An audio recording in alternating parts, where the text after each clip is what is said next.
नगर जिल्ह्यासाठी बुधवार हा घातवार ठरला। अवघ्या 12 तासात 3 खुनाच्या घटना घडल्या। वेगवेगळ्या तालुक्यात घडलेल्या या हत्याकांडांनी जिल्हा पुरता हादरला।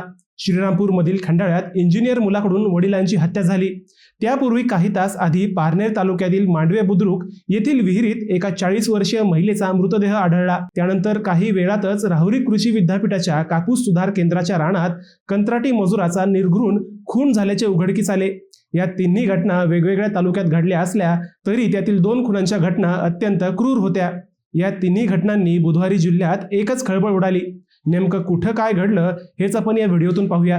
नमस्कार, मी अजय आणि आपण पाहत आहात अहिल्यानगर लाईव्ह 24 नगरी घडामोडींचं परफेक्ट ॲनालिसिस। मंगळवारी रात्री उशिरा पारनेर तालुक्यातून एक धक्कादायक घटना उघडकीस आली। मांडवे बुद्रुक येथील डोलनर वस्ती परिसरात असणाऱ्या एका विहिरीत एका महिलेचा मृतदेह तरंगताना दिसला। ही माहिती संगमनेर तालुक्यातील घारगाव पोलिसांना देण्यात आली। घारगाव पोलिसांनी तातडीने घटनास्थळी धाव घेत या महिलेचा मृतदेह बाहेर काढला। सुरुवातीला या महिलेची ओळख पटेना। अखेर काही वेळाने ही महिला जिजाबाई काशीनाथ जाधव, वय 40, राहणार मांडे बुद्रुक, तालुका पारनेर इथली असल्याचे तपासात पुढे आले। मांडे बुद्रुक येथून ही महिला मांडवे बुद्रुक येथे कशी आली हा प्रश्न होता।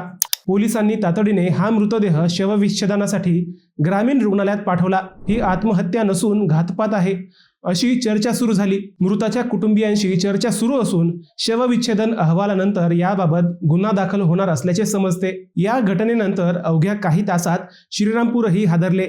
श्रीरामपूर तालुक्यातील खंडाळा येथे बुधवारी पहाटे हत्याकांड घडले। वडिलांनी रात्री मारलेल्या चापटीचा राग डोक्यात बसल्याने इंजिनियर असलेल्या मुलानेच बापाच्या डोक्यात टिकाव घालून बापाचा खून केल्याचे उघड झाले। सचिन प्रभाकर ढोकचवळे, वय 55 असे मृताचे नाव आहे। सचिन ढोकचवळे हे खंडाळा येथील जिल्हा परिषद शाळेजवळ राहतात। बुधवारी पहाटे ते रक्ताच्या थारोळ्यात पडलेले आढळले।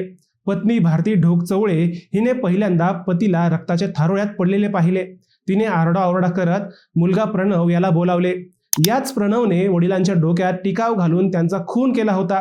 पोलिसांनी दिलेल्या माहितीनुसार प्रणव ढोकचवळे याचे अभियांत्रिकी शिक्षण पूर्ण झाले आहे। तो काही दिवस गुजरात येथे नोकरी करत होता, परंतु काही दिवसांपासून तो घरी आला होता।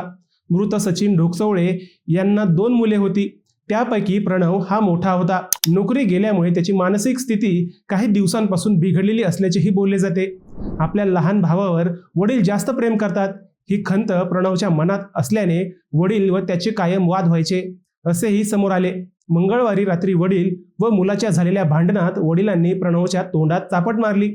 याच चापटीचा राग डोक्यात बसल्याने प्रणवने झोपेत असलेल्या वडिलांच्या डोक्यात टिकाव टाकत त्यांचा खून केल्याचा आरोप आहे। आई भारती ढोकचवळे यांनी स्वतः आपल्या मुलाविरोधात पोलिसात फिर्याद दिली। श्रीरामपूर पोलिसांनी तातडीने घटनास्थळी भेट देत आरोपी मुलगा प्रणव याला ताब्यात घेतले। खून केल्यानंतर प्रणव घरातच थांबलेला होता। आईसमोरही त्याने खून केल्याची कबुली दिली। प्रणव हा मानसिक आजाराने ग्रस्त असून त्याच्यावर वैद्यकीय उपचार सुरू असल्याची माहिती नातेवाईक व स्थानिकांकडून मिळत आहे। पोलिसांकडून याबाबत अधिक तपास करण्यात येत असून वैद्यकीय नोंदणीचीही पडताळणी केली जात आहे। श्रीरामपूरमधील प्रकार बुधवारी सकाळी 6च्या दरम्यान उघडकीस आला। त्याच दरम्यान राहुरीही हादरले। राहुरी शनी शिंगणापूर रस्त्यालगत असणाऱ्या राहुरी कृषी विद्यापीठाच्या कापूस सुधार केंद्राच्या शेतीवर मंगळवारी मध्यरात्री भीषण हत्याकांड घडले। प्रकल्पाच्या कार्यालयावर कंत्राटी मजूर म्हणून कामाला असणाऱ्या श्रीकांत पोपट दोंदे, वय 27, राहणार गुटुंबा आखाडा, तालुका राहुरी या तरुणाचा खून झाल्याचे उघड झाले। मंगळवारी नेहमीप्रमाणे श्रीकांत दोंदे हा सायंकाळी 5 वाजता ड्युटीवर आला। त्याची ड्युटी रात्री 1 वाजेपर्यंत होती। दोंदे याची ड्युटी संपण्यापूर्वी रात्री 1:15 वाजेच्या सुमारास दुसरा कंत्राटी कर्मचारी बंडू बर्डे हा ड्युटीवर आला। नेहमीप्रमाणे श्रीकांत हा ड्युटीच्या ठिकाणी नसल्याने बंडू बर्डे याने श्रीकांतचा शोध घेतला। मध्यरात्री बॅटरीच्या प्रकाशात श्रीकांतला आवाज देऊनही तो काहीच प्रतिसाद देत नसल्याने बंडू बर्डे यांनी कार्यालयाच्या मागील बाजूस बॅटरीच्या प्रकाशात पुन्हा शोध सुरू केला। त्यावेळी त्यांना एक हृदयद्रावक दृश्य दिसले। श्रीकांत दोंदे हा कार्यालयाच्या मागील बाजूस रक्ताच्या थारोळ्यात पडलेला होता। त्याच्या शरीरावर गंभीर वार करण्यात आले होते। हा प्रकार पाहिल्यावर बंडू बर्डे यांनी तातडीने विद्यापीठाचे सुरक्षा अधिकारी गोरक्षनाथ शेटे यांना या घटनेची माहिती दिली। त्यानंतर राहुरी पोलिसांना कळवण्यात आले। त्यानंतर विद्यापीठाचे सुरक्षा कर्मचारी आणि पोलीस तातडीने घटनास्थळी आले। अज्ञात हल्लेखोराने तीक्ष्ण हत्याराने श्रीकांत दोंदे याची हत्या केल्याचे दिसून आले। मृतदेह तत्काळ पोस्टमॉर्टमसाठी पाठवण्यात आला। या हत्येमागील गूढ अद्यापही कायम आहे. वैयक्तिक वाद, जुने वैमनस्य की अन्य काही कारणातून हा खून झाला याचा तपास पोलीस करतायत.